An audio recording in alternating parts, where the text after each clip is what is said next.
Hey, my name is Mike. I'm going to show you real quick the wiring for a hitch on a 2020 VW Tiguan. I bought the hitch and I threw it on already. The hitch is actually pretty simple. It's only 4 bolts, but the wiring harness is a little different beast.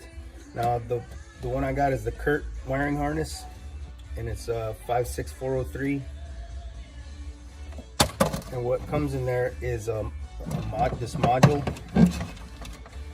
and it comes with the lugs and all the electrical components that you need to put this together. Now I'm going to run through the molding real quick and how to wire it.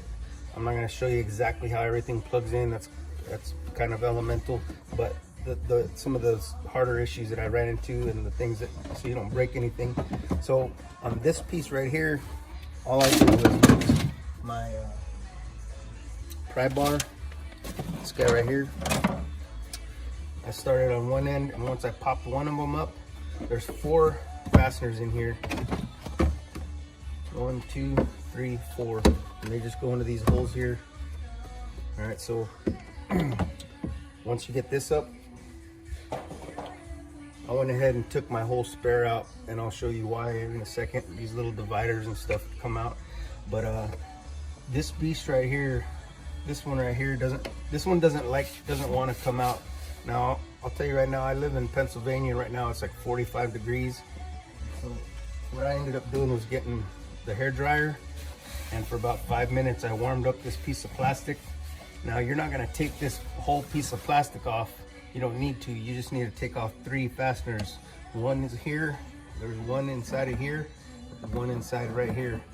Now these 3 fasteners, once you pop them up, you'll be able to route this pigtail, and then once your pigtail is through, you can put it back.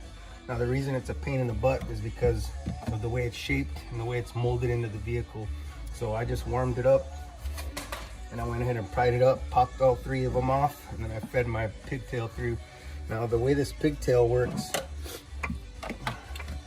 there's also this grill that's inside of here, and you get just a little flathead screwdriver and pop this off. This comes off really easy. Now once you access this panel right here, this is where your tail light is. Now your tail light has a connector exactly like this. In fact, this is the one that plugs in after you get your pigtail through. Now the reason you might have an issue if you don't know how this is made, now this little red piece is it's like a safety, so it's like a lock. So in order to get the one out that's in there, you got to pull this red piece outward. Once you pull it outward, you can push this little tab. This little tab becomes springy, and once you push it in, this connector will pop off of your existing harness or tail light. Okay, so the purpose for this is once you get your existing tail light out, this is my existing tail light. It goes into the pigtail like that, and this one goes back into your stock tail light. All right, and so once you get it pushed in there, you'll push this little red piece back in there to lock it in so the connector doesn't fall off. All right, so once you get all that back together, this one's kind of a beast getting back in there, but I got it. And the other thing that you need to do that's a little bit labor intensive is you got to run a power wire. Now I'm going to show you how I ran my power.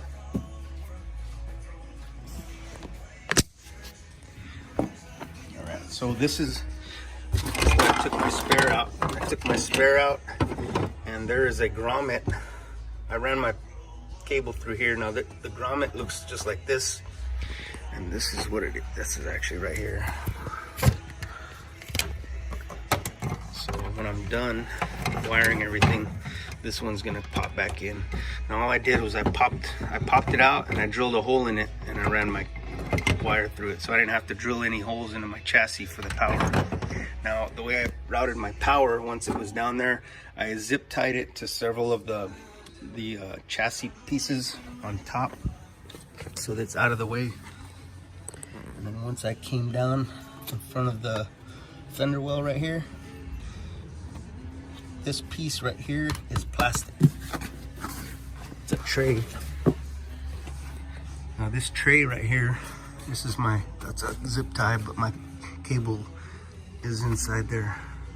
My cable's in here, power cable. So this piece right here is plastic and it runs along the entire bottom of the chassis. And you see these zip ties, those are maintaining the power cable. It's laying in here like a tray all the way down to the chassis.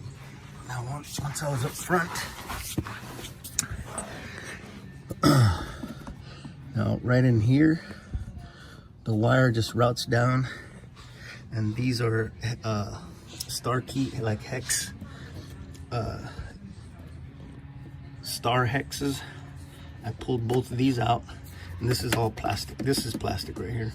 I pulled these two out, and this piece kind of flaps back, and I just tucked my wire in there, and then I went up right inside of the piece of plastic. Now I'm gonna show you, when I come up top, we're gonna be inside of the fender well.